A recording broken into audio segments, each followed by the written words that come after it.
നമ്മുടെ യാത്ര അങ്ങനെ ഓസ്ട്രിയയിൽ നിന്ന് ചെക്ക് റിപ്പബ്ലിക്കിലേക്ക് എത്തിക്കുകയാണ്. ചെക്കിൻ്റെ തലസ്ഥാനമായിട്ടുള്ള പ്രേഗിലാണ് നമ്മളിപ്പോൾ ഉള്ളത്. അവിടുത്തെ വളരെ പ്രശസ്തമായിട്ടുള്ള ഒരു പബ്ലിക് യൂണിവേഴ്സിറ്റിയാണ് university of chemistry and technology. അതായത് യൂറോപ്പിൽ ഇത്ര ഡെഡിക്കേറ്റഡ് ആയിട്ട് ടെക്നോളജി അല്ലെങ്കിൽ കെമിസ്ട്രിക്ക് വേണ്ടി നിലകൊള്ളുന്ന യൂണിവേഴ്സിറ്റീസ് നമ്മൾ ഒരുപാട് കാണുന്നില്ല.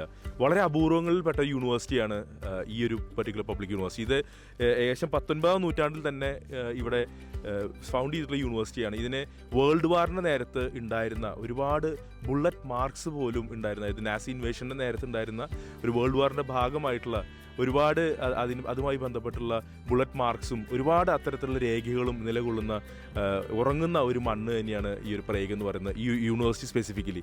ഇവിടെ നമ്മുടെ നാട്ടിൽ കേരളത്തിൽ നിന്ന് വയനാട് മാനന്തവാടിയിൽ നിന്ന് ഇവിടേക്ക് എത്തിപ്പെട്ട് ഇവിടെ പോസ്റ്റ് ഡോക്ടറൽ ചെയ്തുകൊണ്ടിരിക്കുന്ന കെമിസ്ട്രി എന്ന ഒരു സബ്ജക്റ്റിൽ പോസ്റ്റ് ഡോക്ടർ ചെയ്തുകൊണ്ടിരിക്കുന്ന ലെവനെയാണ് നമ്മുടെ ഒപ്പം ഷോയിൽ ജോയിൻ ചെയ്യുന്നത്. സോ വെൽക്കം ലെവന ടു ദ ഷോ. സോ നമ്മുടെ നാട്ടിൽ കാണാത്ത ഒരു കാര്യമാണ് ഒരു കെമിസ്ട്രിക്ക് വേണ്ടി അത്രയും ഡെഡിക്കേറ്റഡ് ആയിട്ടുള്ള ഒരു പെർട്ടിക്കുലർ യൂണിവേഴ്സിറ്റി എന്ന് പറയുമ്പോൾ അതിനർത്ഥം ഒരു യൂറോപ്യൻ രാജ്യങ്ങൾ കെമിക്കൽ ഇൻഡസ്ട്രികൾ വളരെയധികം പ്രോമിനൻ്റ് ആയിട്ട് നമുക്കറിയാം ഉണ്ടെന്നുള്ളത്. അപ്പോൾ അതിൻ്റെ ഒരു പ്രാധാന്യം തന്നെയാണോ ഈ ഒരു യൂണിവേഴ്സിറ്റിയുടെ നിലകൊള്ളാനായുള്ള ഇതൊരു ഫൗണ്ട് ചെയ്തിട്ടുള്ള റീസൺ ഒരു മെയിൻ ഇൻഡസ്ട്രി ആയതുകൊണ്ട് തന്നെയാണോ? എന്താണ് അതിൻ്റെ കാരണം? യൂറോപ്പിൽ നിന്ന് സ്പെസിഫിക്കലി ചെക്ക് റിപ്പബ്ലിക്കിലെ കെമിസ്ട്രിക്ക് ഒത്തിരി ഇമ്പോർട്ടൻസ് കൊടുക്കുന്ന, കെമിസ്ട്രിയിൽ ഒത്തിരി റിസർച്ചും ഇന്നോവേഷൻസും നടക്കുന്ന ഒരു യൂണിവേഴ്സിറ്റി തന്നെയാണ് കെമിസ്ട്രി. അതുകൊണ്ട് തന്നെയാണ് അതിന് university of chemistry and technology എന്ന് തന്നെ അറിയപ്പെടുന്നത്. അതെ, ഇൻഡസ്ട്രിയലായിട്ടും ഒത്തിരി ഇതിന് പ്രൊമോഷൻ നടക്കുന്നുണ്ട്.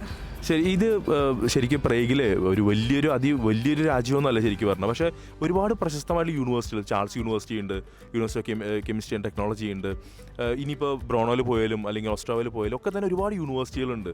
അപ്പോൾ അതായത് ഇത്രയധികം കുട്ടികൾ ഇവിടേക്ക് വരുന്നുണ്ട് ഇൻ്റർനാഷണലി, അതോ ലോക്കൽ സ്റ്റുഡൻസ് തന്നെയാണ് ഇവിടുത്തെ മെയിൻ ആയിട്ടുള്ളത്? കൂടുതലും ലോക്കൽ സ്റ്റുഡൻസ് തന്നെയാണ്. പക്ഷേ എന്നാലും ചാൾസ് യൂണിവേഴ്സിറ്റിയിലും പിന്നെ CZU എന്ന് പറഞ്ഞൊരു യൂണിവേഴ്സിറ്റി ഉണ്ട്, പിന്നെ ഇവിടെയും വരുന്നുണ്ട്. പിന്നെ ഇവിടെ തൊട്ടിപ്പുറത്ത് തന്നെ CVUT എന്ന് പറഞ്ഞൊരു യൂണിവേഴ്സിറ്റി ഉണ്ട്. ഇവിടെയൊക്കെ കുറേ കുട്ടികളും ഒത്തിരി എന്ന് പറയാൻ പറ്റില്ല, കമ്പാരിറ്റീവ്ലി വരുന്നുണ്ട്. കെമിസ്ട്രി ഒരു ഫോക്കസ് ചെയ്തിട്ടുള്ള യൂണിവേഴ്സിറ്റിയിലാണ് എത്തിപ്പെട്ടിട്ടുള്ളത്. അപ്പോൾ എല്ലാ കുട്ടികളുടെയും ഒരു ഡൗട്ടാണ് പലപ്പോഴും എങ്ങനെയാണ് ഇങ്ങനെ ഡിസിപ്ലിൻ ചേഞ്ച് ചെയ്യുന്നത് എന്നുള്ളത്. അപ്പോൾ എന്താണ് ഇതിനെപ്പറ്റി പറയാനുള്ളത്? നമ്മൾ BSc ബാച്ചിലേഴ്സും മാസ്റ്റേഴ്സും പഠിക്കുമ്പോൾ നമ്മളൊരു ബ്രോഡ് ഏരിയ ആണ് അവിടെ പഠിക്കുന്നത്. പക്ഷെ നമ്മൾ PhD അല്ലെങ്കിൽ പോസ്റ്റ് ഡോക്ക് വരുമ്പം നമ്മുടെ ഒരു സ്പെഷ്യലൈസ്ഡ് ആയിട്ടുള്ള ഏരിയ ആയിട്ട് വരും. ഈവൻ നമുക്ക് മാസ്റ്റേഴ്സിനും നമുക്കൊരു സ്പെഷ്യലൈസേഷൻ ടോപ്പിക് ഉണ്ട് അവിടെ. അപ്പം ആ ഒരു സ്പെഷ്യലൈസേഷൻ ആയിരിക്കും കൂടുതൽ ആൾക്കാർ അവരുടെ PhDയും പോസ്റ്റ് ഡോക്കും ക്യാരി ഫോർവേഡ് ചെയ്യുന്നത്. ഈവൻ നമ്മളപ്പോൾ ഓരോന്ന് വരുമ്പോൾ നമ്മൾ നാരോ ഡൗൺ ചെയ്ത് വരുവാണ്. അപ്പം ഞാൻ നാനോ മെറ്റീരിയൽസും ആ നാനോ മെറ്റീരിയൽസ് യൂസ് ചെയ്തുള്ള ആപ്ലിക്കേഷൻസ് ആയിരുന്നു. അപ്പോൾ കെമിസ്ട്രിയും ഫിസിക്സും എല്ലാം വരുന്നുണ്ട്. കെമിസ്ട്രി, ഫിസിക്സ്, ബയോളജി ഇതെല്ലാം കൂടി വരുന്ന ഇതാണ്. അപ്പം ഈ ഇന്റർ ഡിസിപ്ലിനറി ആയിട്ടുള്ള ഒരു ഇത് വരുമ്പോൾ അല്ലെങ്കിൽ മൾട്ടി ലെവലിൽ ഇത് വരുമ്പോൾ അതിൻ്റെ ഒരു ആപ്ലിക്കേഷൻ വരുമ്പോഴാണ് അതിന് കുറച്ചും കൂടി ഇമ്പാക്റ്റും ഒരു കൊമേഴ്ഷ്യലൈസേഷൻ ലെവലിലോട്ട് പോകുമ്പം. ഇപ്പം ഞാൻ ഹൈഡ്രജൻ പ്രൊഡക്ഷനിലാണ് വർക്ക് ചെയ്യുന്നത്. അത് വെച്ച് നമുക്ക് ഇലക്ട്രോലൈസേഴ്സ് ഉണ്ടാക്കാം, ഫ്യൂവൽ സെൽസ് ഉണ്ടാക്കാം. അപ്പോൾ ഇതെല്ലാം നമ്മൾ എക്സ്പ്ലെയിൻ ചെയ്യുമ്പോൾ അതിനൊരു ഫിസിക്സ് ഉണ്ട്, അവിടെ ഒരു മെക്കാനിസം നടക്കുന്നുണ്ട്, അവരൊരു ഒരു സിസ്റ്റം വർക്ക് ചെയ്യുന്നുണ്ട്. അപ്പോൾ അതിൻ്റെ ഫിസിക്സും കെമിസ്ട്രിയും എല്ലാം ഉൾക്കൊള്ളിച്ചുകൊണ്ട് എഞ്ചിനീയറിങ്ങും എല്ലാം വരുന്ന ഒരു രീതിയാണ്. ശരിക്കും ഇവിടുത്തെ വരുന്ന എല്ലാ കുട്ടികളും സംസാരിക്കുമ്പോഴും ലാംഗ്വേജ് ബാരിയർ, അതായത് ഒരു പുതിയ എക്കണോമിയിലേക്ക് നമ്മൾ നീങ്ങുമ്പോൾ നമുക്ക് ഒരുപാട് ഹേർഡിൽസ് ഉണ്ടായിരിക്കാം അല്ലേ? ലാംഗ്വേജ് ഒരു ബാരിയറായി വെച്ചുകൊണ്ട് നമ്മൾ പലപ്പോഴും ഇംഗ്ലീഷ് സ്പീക്കിംഗ് രാജ്യങ്ങൾ കൂടുതൽ പൈസ കൊടുത്ത് തിരഞ്ഞെടുക്കുന്ന ഒരു പാറ്റേൺ ഉണ്ടല്ലോ. ആ ഒരു പാറ്റേണിനെ എങ്ങനെയാണ് ലെവനെ നോക്കിക്കാണുന്നത്? ഇപ്പോൾ നാട്ടിലാണെങ്കിലും നമുക്ക് പല ബാരിയേഴ്സ് ഉണ്ട്, പല കാറ്റഗറീസ് ഉണ്ട്. അങ്ങനെ പല ആ ബാരിയർ നമ്മൾ ലക്ഷങ്ങൾ കൊടുക്കണോ വേണ്ടേ എന്നുള്ളതാണ് ചോദ്യം. തീർച്ചയായിട്ടും ലക്ഷങ്ങൾ കൊടുക്കണ്ട, ഇങ്ങോട്ട് വരാം, അത് ഈസി ആയിട്ട് പഠിച്ചെടുക്കാൻ പറ്റും. ഇപ്പം നമ്മൾ നാട്ടിൽ പോയാൽ നമ്മൾ പ്രത്യേകിച്ച് സ്റ്റുഡൻസ് ഒക്കെ ആയിട്ട് വരുന്നവർക്ക് അവരുടെ കൊളീഗ്സ് ഒക്കെ ആയിട്ട് സംസാരിക്കാൻ എഴുതുന്നുണ്ട്. അപ്പം പഠിച്ചെടുക്കാവുന്നതേ ഉള്ളൂ. ഇപ്പം ഞാനും ഇവിടെ ചെക്ക് പഠിക്കുന്നുണ്ട്. അപ്പം എനിക്കതൊരു ഇൻട്രസ്റ്റിംഗ് ആയിട്ട് പോസ്റ്റ് ഡോക്ക് ചെയ്യുന്ന ഒരു സ്റ്റുഡൻ്റ് ആണ് ചെക്ക് റിപ്പബ്ലിക്കിൽ ഇവിടെ വന്നിട്ട് ലാംഗ്വേജ് പഠിക്കുന്നത്. കാരണം ഞങ്ങൾക്ക് ഇവിടെ ഇംഗ്ലീഷിലാണ്, അല്ലെങ്കിൽ ഈവൻ ഞങ്ങളുടെ പേപ്പർ ഞങ്ങൾക്ക് ഈ റിസർച്ചിൽ ലാംഗ്വേജ് ബാരിയറേ അല്ല. റിസർച്ച് ഫീൽഡിലോട്ട് വരുമ്പോൾ ലാംഗ്വേജ് ഒരിക്കലും ഒരു ബാരിയർ, കാരണം ഞങ്ങളെല്ലാം കമ്മ്യൂണിക്കേറ്റ് ചെയ്യുന്നത് ഇംഗ്ലീഷ് വഴിയാണ്. പലപ്പോഴും ഇംഗ്ലീഷ് സ്പീക്കിംഗ് രാജ്യങ്ങളിൽ 20 മണിക്കൂർ ഒരാഴ്ചയിൽ വർക്ക് ചെയ്യാൻ വരുമ്പോൾ ഇവിടെ എനിക്ക് തോന്നുന്നു ഫുൾ ടൈം വർക്ക് ചെയ്യാനുള്ള അഡ്വാൻറ്റേജ് ഉണ്ട് ഇവിടെ അല്ലേ? ഇവിടെ ഫ്ലെക്സിബിൾ അവേഴ്സ് ആണ്. ഇപ്പോൾ ചെക്ക് റിപ്പബ്ലിക്കിൽ ഞങ്ങൾക്ക് 8 hours ഓഫ് വർക്കിംഗ് ആണ്. ഇവ ഞങ്ങൾക്ക് വർക്ക് ഫ്രം ഹോം എന്നുള്ള ഒരു ഓപ്ഷൻ ഉണ്ട്.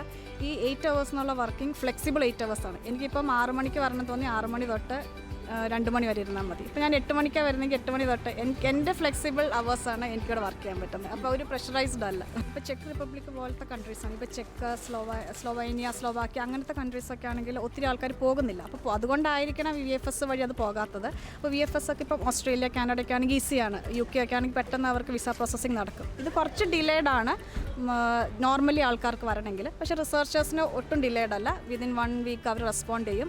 ആ ഒരു അഡ്വാൻറ്റേജ് ഞങ്ങൾക്ക് ഇതിലുണ്ടായിരുന്നു.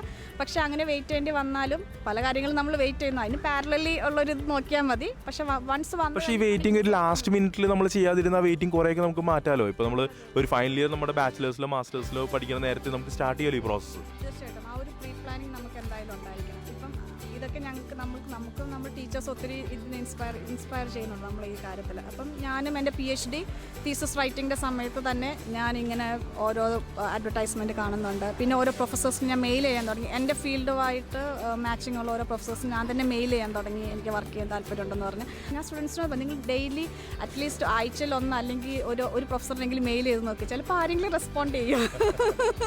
അല്ലെങ്കിൽ ഏതെങ്കിലും ഒരു പോസ്റ്റിൽ ഇപ്പം ഒത്തിരി ഓപ്പൺ പൊസിഷൻസ് വിളിക്കാറുണ്ട്. അപ്പോൾ ഓപ്പൺ കോൾസ് നമ്മൾ അപ്ലൈ ചെയ്യുക. പിന്നെ ഒത്തിരി യൂണിവേഴ്സിറ്റീസ് നമുക്ക് അറിയാതെ പോകുന്നുണ്ട്, അവരുടെ വെബ്സൈറ്റിൽ ഈ കരിയേഴ്സിൽ ഈ ഓപ്പൺ പൊസിഷൻസ് ഇടാറുണ്ട്. അപ്പോൾ കുറച്ചും കൂടി നമ്മൾ അത് ആ ഒരു നമ്മുടെ കരിയർ ബേസ്ഡും നമ്മുടെ ഫീൽഡ് ബേസ്ഡും ആയിട്ട് ഓരോ യൂണിവേഴ്സിറ്റീസ് കണ്ടുപിടിക്കുകയാണെങ്കിൽ അവിടുത്തെ ഇത് വെച്ചിട്ട് നമുക്ക് അങ്ങനെ അപ്ലൈ ചെയ്യാൻ പറ്റും. സോ ഇത് വയനാട് എന്ന് പറയുമ്പോൾ പലപ്പോഴും ഒരു കോർണറിലാണ് പലപ്പോഴും നിൽക്കുന്നത്. അവിടെ നിന്ന് ഇൻഫർമേഷൻ കളക്ട് ചെയ്യുക എന്നുള്ള ഒരു പക്ഷേ വളരെ ബുദ്ധിമുട്ടായിരിക്കാം, എക്സ്പോഷർ കുറവായിരുന്നിരിക്കാം. ആ ഒരു ടൈമിലും കൂടെ മാസ്റ്റേഴ്സും കംപ്ലീറ്റ് ചെയ്ത് PhD കഴിഞ്ഞ് പോസ്റ്റ് ഡോക്കിന് ഇപ്പോൾ ചെക്ക് റിപ്പബ്ലിക് വരെ എത്തി നിൽക്കുകയാണ്. Definitely you are A very inspiring person. അപ്പോൾ ഒരുപാട് ആൾക്കാരെ അങ്ങനെ ഇൻസ്പയർ ചെയ്യാൻ സാധിക്കട്ടെ. Thank you so much for joining the show. Yeah.